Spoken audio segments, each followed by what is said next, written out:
Welcome to the Hopefulist, a daily talk show hosted by veteran broadcaster Wendy McClure. Join Wendy each day as she shares her life lessons that transformed her from perpetual pessimist to the ultimate hopefulist. The perfect morning show to get you caught up on the day's top stories while sharing insights that will lead to positive transformation and bring out the hopefulist in you. For more inspiration, visit Hopefulist.com. And now, here's your host and hopefulist, Wendy McClure. Here we go now. Happy Hump Day. It is Wednesday, July the 10th, 2019. 8 more days until the Lion King. Lion King is released in 8 more days. I am so super psyched. It is time. Yes, I'm going to probably say that for the next 8 days. So just be prepared. So the Hopefulist is going to the dogs today. It looks like everything is all about the dogs. I wanted to tell you about a story that has enthralled the area around here for the last couple of weeks. There was a car accident, and a woman was in her car, and it rolled, and she was injured. She's home and recovering now, but she had her Boxer Rottweiler mix in the car with her when this happened. So he escaped from the car, and his name is Jax, J-A-X, Jax. And apparently he was so traumatized from this car accident that they were saying he was in this fight or flight mode, and nobody could round him up. His owners couldn't round him up. The police couldn't round him up. He was just traumatized and would run from anybody. So the police and some other organizations set up a trap for him. They put a cage with some food and some water, and they put some clothes down from his owners, and in this wooded area where they believed him to be. Now, the first couple of nights, they said that he did eat a little food, drink a little water. I'm assuming they didn't put it in the cage immediately to try not to scare him off too much. He was sleeping on top of his owner's clothes, but this was going on for about 2 weeks. And we found out yesterday that Jax has been reunited with his family. So he was gone for about 2 weeks. And the pictures of them being reunited are amazing, and everybody around here is very happy. This was we were, as a community, enthralled with this story. People asking updates, several times a day. Has anybody heard anything about Jax? Has Jax been found? Has he been caught? Apparently, they knew where he was almost the whole time. They just couldn't get him. Kind of shows you what goes on in your mind.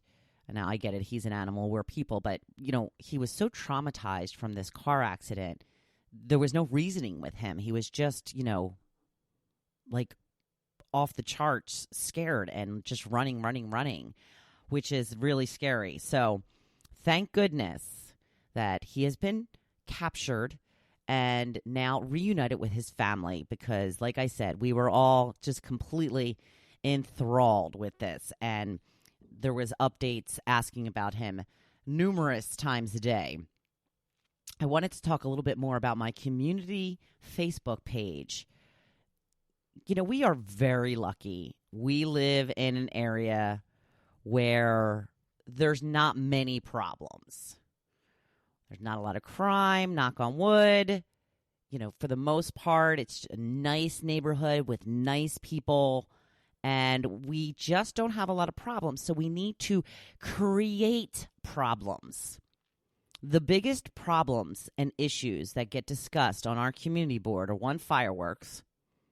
Because, again, last night people were starting to shoot them off about 9:30. Again, it's a Tuesday. I get it. If you're here on vacation, you don't care that it's a Tuesday.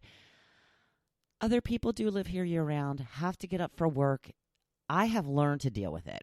Luckily, for the most part, unless they're like right over top of our house, it's our next door neighbor actually shooting them off, we can pretty much sleep through them. We've gotten used to them. Kind of like when, you move into a new house or something. I remember moving into an apartment one time, and the heating unit was in the bedroom. And every time it went on and off, it made a lot of noise. And I'm thinking to myself, oh my gosh, I'm never going to be able to sleep in this apartment ever. Well, of course, you get used to it. Same thing with, we live by railroad tracks. My grandmother used to live literally 150 feet from railroad tracks. She eventually started sleeping through them because that's your body just adjusts to it. That's what I think's happened to us and the fireworks, which is, for the most part, a very, very good thing because they do shoot them off a lot around here. I have to tell you, it's every weekend, and this time of year, like I said, it's been at least a couple every night this entire week since last weekend when July 4th was being celebrated. So my point is, this is what people have to complain about. The other big issue, maybe even bigger than the fireworks issue, is the poop in trash cans issue.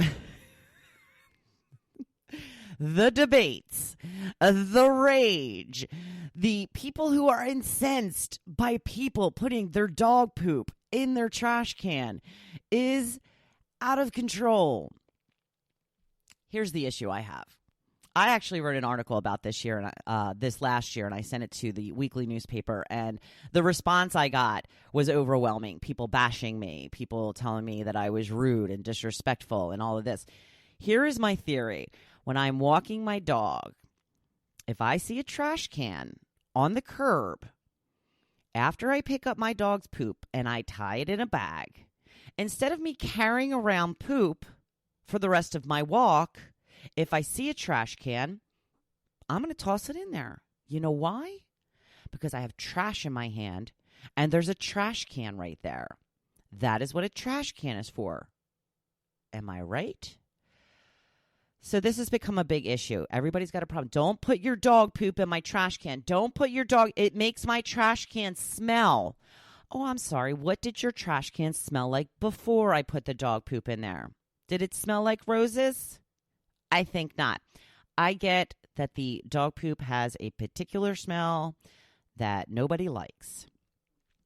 I have started carrying it home with me for the most part, just because I don't want to be, ostracized for being caught putting poop in somebody's trash can. Now, again, this is if the trash can is at the curb. I'm not saying it, only on days that it's picked up. If somebody leaves their trash cans at the curb all week long, I will pop it in there. I will not go on somebody's property. I will not walk on somebody's property and use their trash can. But if it's at the curb, I'm going to pop it on in there. This has become such an issue. And somebody asked, seriously, they said, I have a serious question. Why is everybody up in arms because people don't want dog poop in their trash can, especially if they don't have a dog? Why is it outrageous to think that people wouldn't want you putting your dog poop in their trash can? It's not that I don't think it's something that they have a legitimate complaint about. Here's the thing. It wasn't that long ago, and I'm not saying I was one of these people. I was not. But it wasn't that long ago where people didn't pick up their dog poop at all. So we've gone from picking up you used to walk out of your house and right smack smushed right into it. Okay, that never happens almost ever around here. I mean, yeah, there's still, from time to time you'll see it somewhere and you're always like horrified, like who would leave their dog poop here? It's so disrespectful. So, that really is a non-issue almost at this point. So as a dog owner and a dog walker, I just don't want to walk around with poop in my hand for the length of the walk. And I get it. It's my dog. And if I want to take them for a walk, I should walk around with the dog poop in my hand for that amount of time. Okay, fine. That is what I will do. But let's just change the scenario a little bit. If you were in the park and you had your baby and your baby stroller with you, and the baby went number 2, and you changed the baby's diaper. However, you couldn't find a trash can at the park. So you stick it under the carriage or whatever, and then you're walking down the street. But you can smell the poop. I mean, because poop smells. And as you're walking back home from the park, you see a trash can at the curb. Do you think to yourself, oh, let me just pop this diaper into the trash can. That way I don't have to smell it anymore. It's been properly disposed of into a trash can. And we're all good to go. I think that makes sense. I wouldn't have a problem with you. I don't think anybody would have a problem with you popping a diaper into their trash can. Oh, let me get rid of that for you. Here, just pop it in here. But when it's dog poop, it's a completely different story. Again, in a bag, closed up and tied. It's not going to smush around in there. It'll smush around in the bag maybe, but not, get all up in your, sides of your can and the bottom of your can or anything. I don't know. I just think it's kind of outrageous and ridiculous. I'm afraid, literally afraid to walk my dog in my own neighborhood because people have now gotten to the point where, letting the dog go on your property at all has become an issue. So now we clean it up. We're not allowed to throw it away. We have to take it home with us. And now people are starting to say, don't let your dog go on my property. It's disrespectful. Don't let your dog go on my property. Okay, how am I supposed to explain to my dog as we're walking, I'm sorry, this person doesn't want you going on their property. Oh, I'm sorry, you can't go there. The point of a walk is to smell other dogs and then cover up their scent with your scent. When I had written this article last year, somebody had actually had said this, and I can't imagine that they actually really have a dog, because they said, as if I was some sort of idiot, how about you have your dog go on your own property first and then take them for a walk? Okay, have you ever walked a dog? Do you know how many times my dog goes on a walk? I don't even walk a mile down the road. She goes about 14 times. Because the point is to smell other dogs and cover their scent with their own. It's what they do. Sometimes I don't know how she's going that 14th time. How could that teeny tiny little dog with that teeny tiny little bladder, still have something to put down on the ground at the 14th time in a 10, 15-minute span? Yeah, so if you have somehow trained your dog to just go on your property and then walk them for a mile or two down the road and come back without them going to the bathroom once, I'd love to see that. I would love to walk with you, document the whole thing, and find out how you did that. Because you know what? I don't believe it. I don't believe that for 1 second. So these are the types of problems that we have here in the neighborhood. I do at times get afraid to walk my own dog because she's going to go. It's outside. And we don't even have grass here for the most part. It's stones. So, I'm picking them up. I'm picking it up. And, do you yell at the birds? Because, the birds are going on your stones too. The ducks, the seagulls, the squirrels, the raccoons, they're all going on your yard. Are you out there telling them how disrespectful they're being? I love the ducks. And I feed the ducks whenever I get a chance to. And you know how they repay me? They poop all over my duck. Do I yell at them? How dare you? Not only did I feed you, but then you get back at me and you poop on my duck. Oh my gosh, I have to take a hose to it now and wash it off. The horror. Oh my God, the people around here and the problems. Like I said, this is what happens when you really don't have any problems in life. You have to create problems. You have to find things to nitpick about. You have to find things to be upset about. And to me, it's just ludicrous and ridiculous. One non-dog story before I get onto the topic, which has to do with dogs, came out in the news. Amazon admitting now that they are listening to you through their devices. Do you have an Echo or one of those types of things?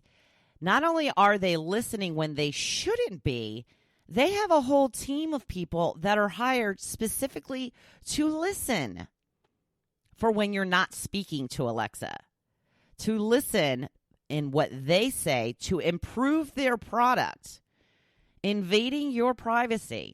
This is the number one reason why I still don't have one. I think that Alexa is very convenient. It's great when you can just say, hey, Alexa, put on the Hopefulist. Boom. There I am. What's better than that?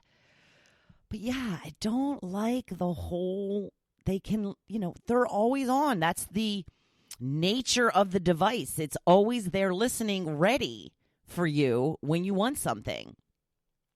And